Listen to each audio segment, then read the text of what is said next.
दोस्तों नमस्कार, management enthusiast में आपका स्वागत है दोस्तों। और आज हम जो बात करेंगे टॉपिक है हमारा, वो है employee value preposition. Employee value preposition या इसको क्या हम बोलते हैं, ईवीपी भी बोलते हैं, जिसके बारे में आपने सुना होगा और नहीं भी सुना है तो आज जानेंगे इसके बारे में, इसकी मीनिंग, इंपॉर्टेंस, कंपोनेंट्स एंड कैसे स्ट्रॉन्ग ईवीपी बिल्ड करते हैं किसी भी ऑर्गेनाइजेशन में। तो दोस्तों आज पहले तो ये समझते हैं कि एम्प्लॉय वैल्यू प्रपोजिशन होता क्या है। तो ये होता है, it refers to the unique combination of benefits, rewards, experiences and values जो कि कोई भी ऑर्गेनाइजेशन ऑफर करता है इसके एम्प्लॉयज़ को in return of their skills, capabilities and commitment. और ये खाली मॉनेटरी बेनिफिट्स तक ही लिमिटेड नहीं होता है, इसमें टेंजिबल एंड इनटेंजिबल एलिमेंट्स जैसे career growth, work culture, leadership style, work life balance, job security and organisational purpose सभी शामिल होते हैं। ठीक है, तो ये एक तरीके से कह सकते हैं कि जो ईवीपी होता है वो आंसर करता है एक सिंपल क्वेश्चन को कि मैं किसी भी ऑर्गेनाइजेशन को क्यों ज्वाइन करूं और वहां पर वर्किंग करना कंटिन्यू क्यों रखूं, क्यों करूं। तो अब ये देखते हैं कि ईवीपी जो है, when why employ value proposition matters in today's work place. ठीक है, ये क्यों इम्पोर्टेंट है। तो ये क्यों इम्पोर्टेंट है, नंबर एक तो है टैलेंट अट्रैक्शन। एक स्ट्रॉन्ग ईवीपी होगा तो ऑर्गेनाइजेशन जो है वो बेटर जो है कैंडिडेट्स को अट्रैक्ट कर पाएंगे जो कि उनके ऑर्गेनाइजेशन की वैल्यूज एंड कल्चर से अलाइन होते हैं। ठीक है, when a potential employees clearly understand what an organization offers, quality of applicants improves significantly। तो एक तो आपका अच्छा टैलेंट अट्रैक्शन होगा, दूसरा एम्प्लॉयज़ जो काम कर रहे हैं वो अगर अच्छा ईवीपी है तो वो रिटेन करेंगे आपके ऑर्गेनाइजेशन में, उसे छोड़ के नहीं जाएंगे और एट्रिशन आपका कम होगा, रिड्यूस होगा। उसके बाद है तीसरा, एम्प्लॉय इंगेजमेंट एंड प्रोडक्टिविटी। क्योंकि ईवीपी अगर अच्छा है तो एम्प्लॉयज़ जो है अगर वो फील कर रहे हैं कि वो वैल्यूड हैं और सपोर्ट उनको मिल रहा है तो they are will be more engaged, motivated and productive. ठीक है, उनकी परफॉर्मेंस बेटर रहेगी। चौथा है कॉम्पिटिटिव एडवांटेज। जैसे कि जो इंडस्ट्रीज़ हैं जिनमें कि स्किल शॉर्टेज है, ईवीपी क्लियरली एक डिफरेंशिएटर हो सकता है और आपकी एक कॉम्पिटिटिव एडवांटेज हो सकती है। उसके अलावा है स्ट्रॉन्ग एम्प्लॉयर ब्रांडिंग। तो ईवीपी जो है उससे क्या होगा, एम्प्लॉयर ब्रांडिंग जो है उससे मजबूत होती है, क्योंकि well communicated and authentic EVP होगा तो वो ट्रस्ट और क्रेडिबिलिटी जो है करंट एंड प्रोस्पेक्टिव एम्प्लॉयज़ में बिल्ड करेगा। और जो भी आपके करंट एम्प्लॉयज़ हैं वो भी आपकी जो है एक तरीके से आपके ऑर्गेनाइजेशन को प्रमोट करेंगे। तो इसके की कंपोनेंट्स क्या होते हैं वो देख लेते हैं। एक तो है कंपनसेशन एंड बेनिफिट्स। तो इसमें एक तो competitive salary structure, performance based incentives and bonuses, health insurance and retirement benefits, paid leaves and financial security benefits, ये जो है आपके कंपनसेशन में इंक्लूड होते हैं। ठीक है, अगर आपका जो कंपनसेशन जो है वो अनफेयर है या अनकम्पिटिटिव है तो एक जो है मतलब कि जो ईवीपी है आपका, इसका मतलब है अगर वो मतलब कि एक तरीके से वो अच्छा नहीं माना जाएगा। उसके बाद है दूसरी जो चीज़ है, दूसरा करियर ग्रोथ एंड डेवलपमेंट, ये दूसरा कंपोनेंट है उसका। तो पहला तो रिम्यूनरेशन हो गया, दूसरा क्या है कि करियर कैसा जो है ग्रोथ है एम्प्लॉयज़ का किसी भी ऑर्गेनाइजेशन में, वो भी वैल्यू करता है। तो इसके जो एलिमेंट्स हैं, ट्रेनिंग रेगुलरली मिल रही है, अगर आप स्किलिंग प्रोग्राम्स हो रहे हैं, लीडरशिप डेवलपमेंट इंसेंटिव्स हो रहे हैं, internal promotions and career progression paths, mentorship and coaching.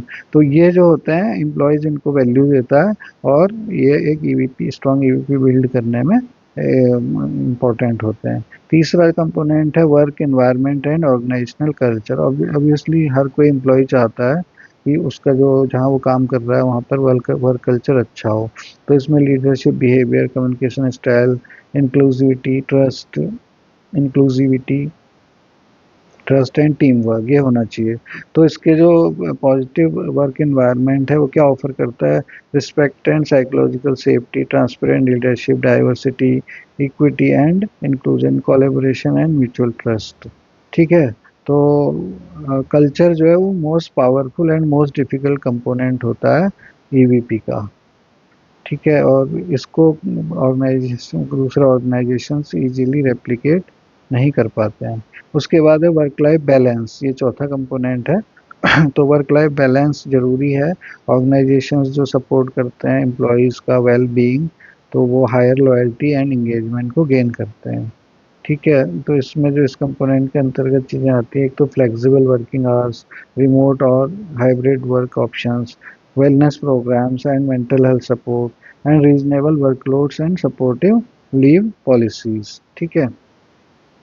पांचवा कंपोनेंट है पर्पज एंड मीनिंगफुल वर्क, मतलब एम्प्लॉयज़ को ये लगना चाहिए कि वो जो काम कर रहे हैं दैट इज़ पर्पसफुल और मीनिंगफुल, तभी वो कंट्रीब्यूट करेंगे लार्जर देन प्रॉफिट। मतलब वो ऐसा एफर्ट देंगे जो कि कंट्रीब्यूट करेगा to something larger than profit. तो इसमें क्या होता है, पर्पस ड्रिवन ईवीपी इसमें इंक्लूड होता है clear organisational mission and values, ethical business practices, social responsibility and sustainability initiatives and opportunities to make an impact। ठीक है। तो अगर एम्प्लॉय जो है वो इमोशनली कनेक्ट है किसी भी ऑर्गेनाइजेशन के पर्पस से, तो उसका जो है कमिटमेंट वो ज़्यादा डीप हो जाता है। ठीक है। अब हम बात करते हैं, एक एक टर्म और आती है, वो आती है एम्प्लॉयर ब्रांडिंग, और एक है ईवीपी। तो ये दोनों डिफरेंट कैसे हैं, इसके बारे में जानते हैं। ईवीपी क्या है कि इंटरनल प्रॉमिस एंड एक्चुअल पर एक्चुअल एक्सपीरियंस जो कि ऑर्गेनाइजेशन ऑफर करता है एम्प्लॉयज़ को।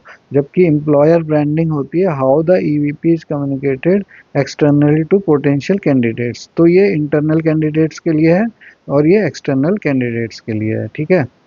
तो जो ईवीपी है वो एम्प्लॉयर ब्रांडिंग को भी क्या करता है, डिराइव करता है। अगर अच्छा ईवीपी होगा तो एम्प्लॉयर ब्रांडिंग भी बेटर होगी।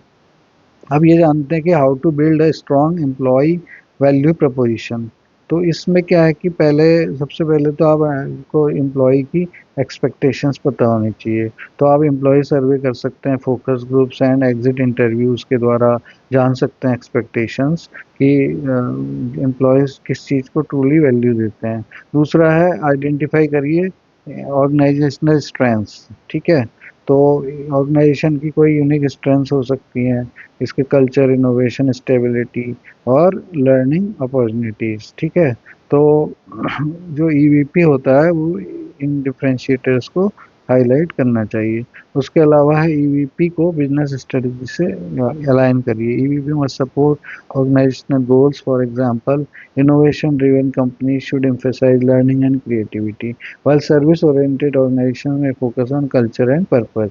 उसके बाद चौथा है ईवीपी स्ट्रॉन्ग करने के लिए आपको क्या कर सकते हैं, आप कम्युनिकेट करिए ईवीपी क्लियरली।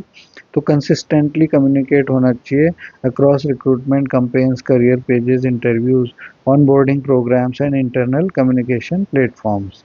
और उसके बाद deliver on on the promise, मतलब आप कोई भी प्रॉमिस कर रहे हैं, ये इंपॉर्टेंट बात है कि आप उसको डिलीवर करें। ठीक है। ईवीपी अगर खाली प्रेजेंटेशन में, जॉब एडवर्टीजमेंट्स में है और एक्चुअल में डिलीवर नहीं हो रहा है, तो हाई अट्रैक्शन होगा, डिससेटिस्फेक्शन होगा। तो ये आपके लिए कोई अच्छी चीज़ नहीं है ऑर्गेनाइजेशन के ग्रोथ के लिए।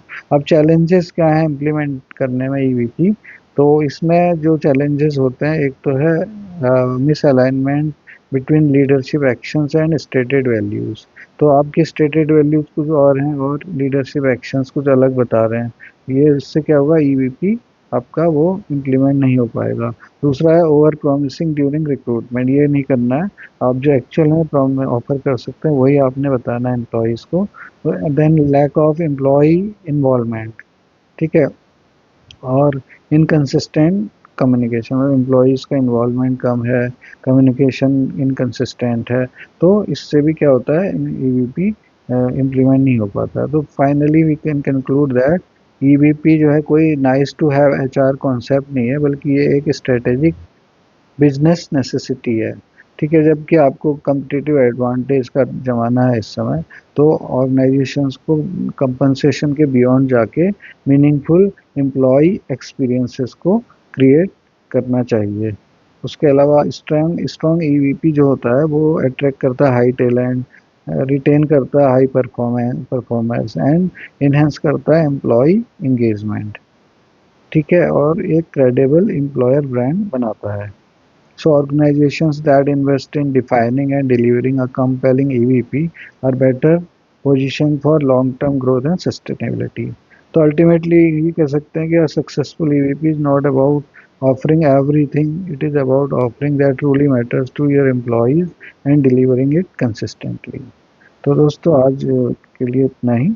और आज हमने जो बात की वो बात की हमने एम्प्लॉई वैल्यू प्रपोजिशन के बारे में, उसके मीनिंग, इम्पोर्टेंस, कंपोनेंट्स एंड कैसे ईवीपी स्ट्रॉन्ग ईवीपी को बिल्ड कर सकते हैं। तो दोस्तों मिलेंगे अगले टॉपिक में, मैनेजमेंट एंथुसियास्ट में, अगले वीडियो में। आज के लिए इतना ही, नमस्कार।